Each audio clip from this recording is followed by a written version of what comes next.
aucune noblesse à être pauvre. Il n'y a aucune noblesse à être pauvre.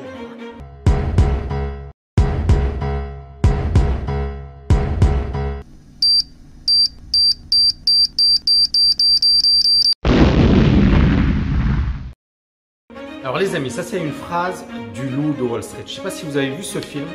Alors le personnage est odieux, le mec il se drogue, il fait n'importe quoi, il triche, il raconte des conneries, il ment à ses clients, il n'aide pas ses clients. Mais à un certain moment il a un discours pour galvaniser ses troupes, pour les motiver, pour leur dire on y va quoi, on y va. J'ai connu la richesse, mais j'ai connu aussi la pauvreté. Et j'ai choisi la richesse à chaque putain de fois. Et dans ce discours, en fait, il dit un truc puissant. Il dit, il n'y a pas de noblesse à être pauvre. Et bien évidemment, il prend des exemples de la vie courante. Quand je suis riche,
devoir trouver des solutions à un certain moment. Et ça c'est un truc qui m'a marqué à vie.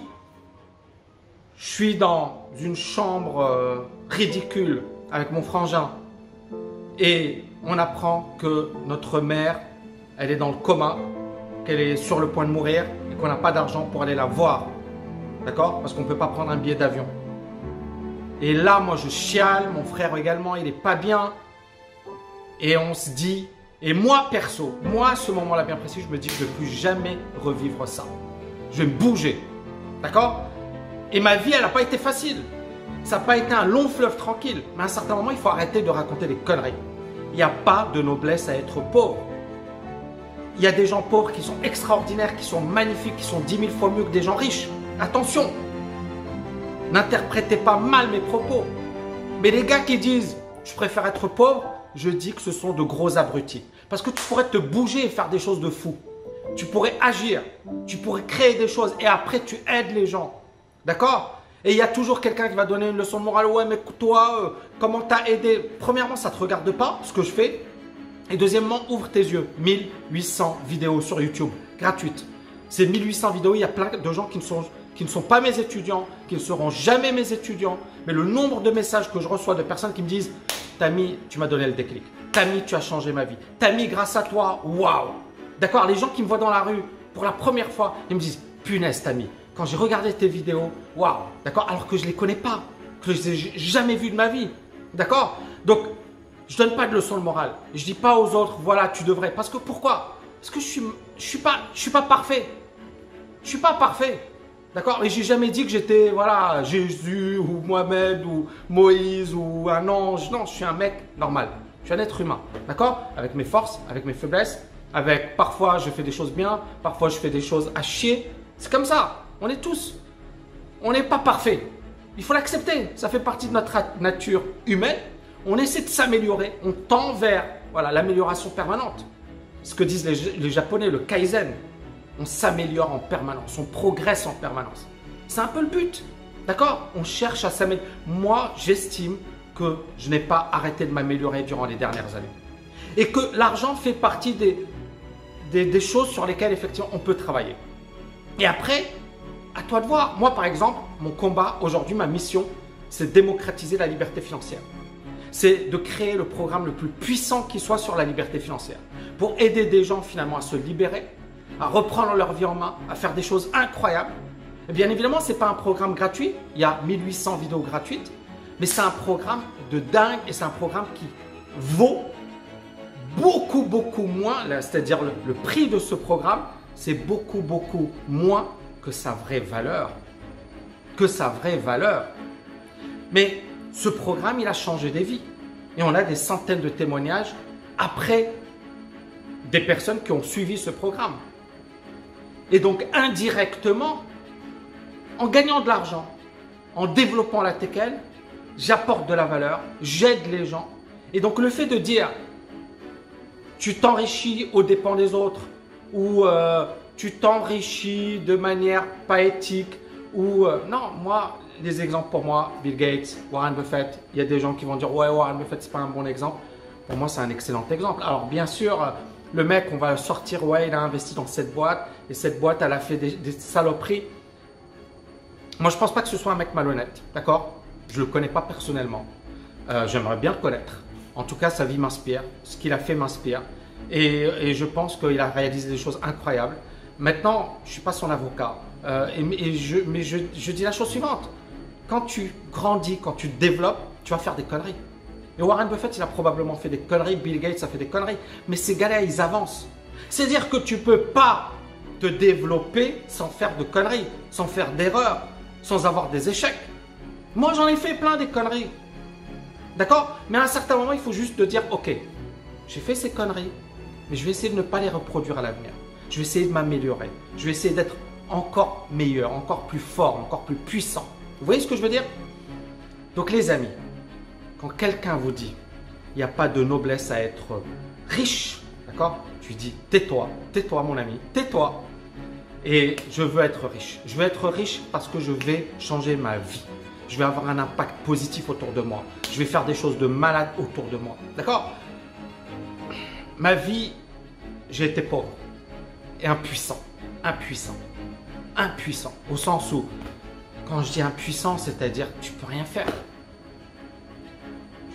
Tu peux rien faire. C'est-à-dire tu as un connard qui va te parler mal et tu dis oui monsieur, oui, tu es un connard. Mais oui monsieur, tu n'as pas le droit, tu peux rien lui dire. Est-ce que vous voyez ce que je veux dire? J'ai bossé dans des boîtes, il y avait des abrutis, quoi. Et les mecs, ils disaient un truc, tu disais oui. T'as pas le choix, tu dois gagner ta vie. Tu dois avoir un salaire à la fin du mois. Tu dois dépenser, tu dois payer tes charges. Faut arrêter d'être hypocrite, de jouer aux hypocrites. Et beaucoup de gens parmi vous sont dans la même situation que moi.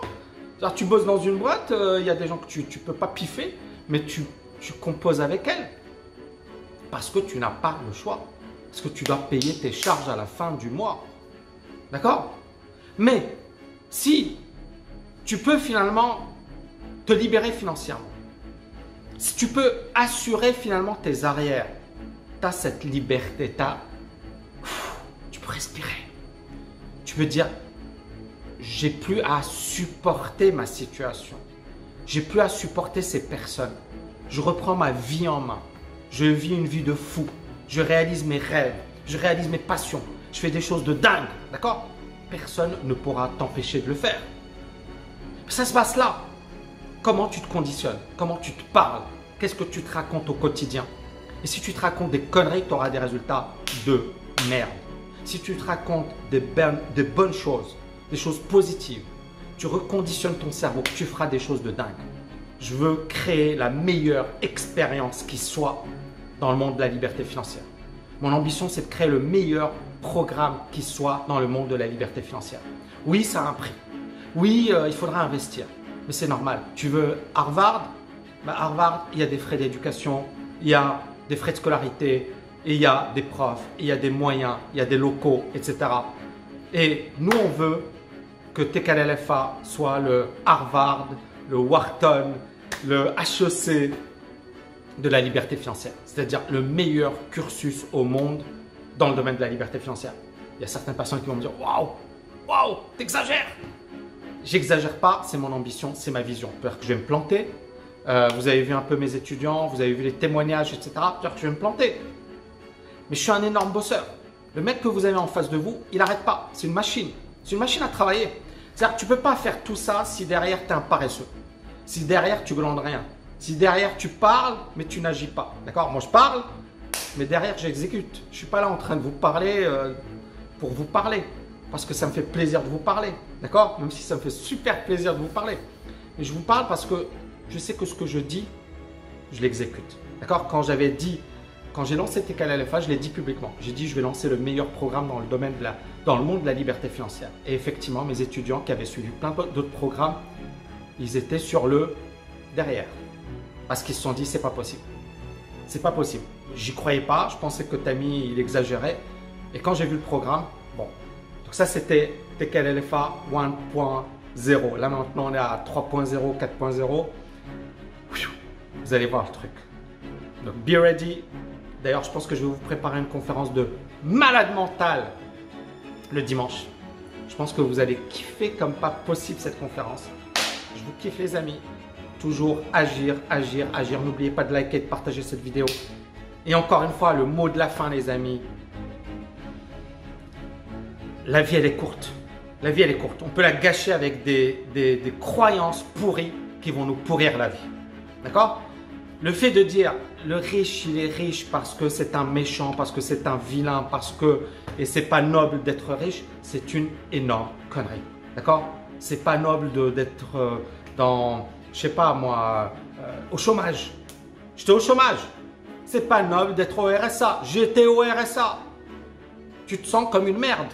Tu te sens comme un loser. Tu te sens comme un moins que rien. Je suis désolé. Je suis désolé. Moi, je me sentais comme un moins que rien.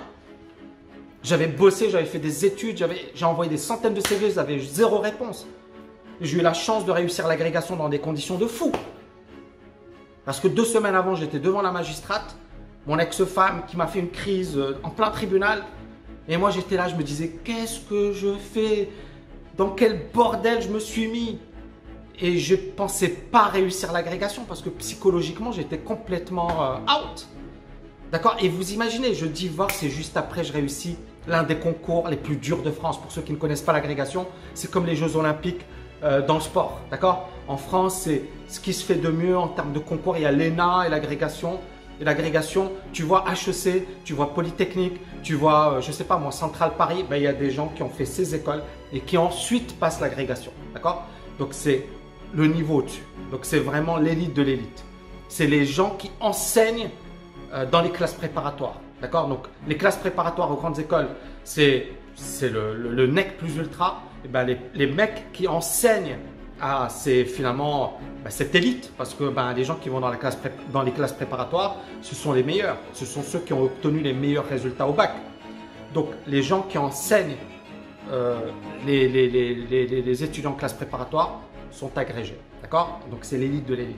Donc, pour réussir l'agrégation, alors que tu es en train de divorcer et que ça ne se passe pas bien et que tu es au RSA et que tu as 0 sur ton compte bancaire et que tu sais que si tu ne réussis pas ce putain de concours, tu es à la rue, il fallait avoir un mental de fou. Il fallait avoir un mental de fou. Et je l'ai réussi, ce putain de concours. Désolé d'être vulgaire, ce putain de concours. Et puis voilà, c'est la vie. C'est derrière. Mais j'allais être très mal si je ne le réussissais pas. Donc il n'y a pas de noblesse à être pauvre. D'accord? Et si tu es pauvre aujourd'hui, ne me dis pas Tammy, oui mais Tammy c'est pas sympa, moi je suis pauvre. Je l'étais également. Mais ça ne veut pas dire que tu vas rester toute ta vie pauvre. Ça ne veut pas dire que tu vas souffrir toute ta vie. Ça ne veut pas dire que tu vas subir toute ta vie. À un certain moment, réveille-toi. Reprends-toi en main et dis-toi que toi aussi, tu peux vivre une vie de fou. Est-ce qu'on est d'accord? Les amis, je vous laisse parce que sinon, je vais m'énerver. Je vais m'énerver. Likez, partagez cette vidéo. Je vous dis à bientôt. C'est choquant ce qu'il dit. Mais l'idée, elle est là. C'est que beaucoup de gens vont taper sur finalement le fait de s'enrichir et vont expliquer, vont justifier le fait de ne rien foutre en disant je ne vais pas m'enrichir parce que c'est être malhonnête, parce que c'est ceci, parce que… Mais quelque part, l'oisiveté est la mère de tous les vices. On est d'accord? C'est-à-dire que le fait de ne pas bosser, le fait de ne pas travailler, le fait effectivement de ne rien glander, ça vous pousse à faire des conneries.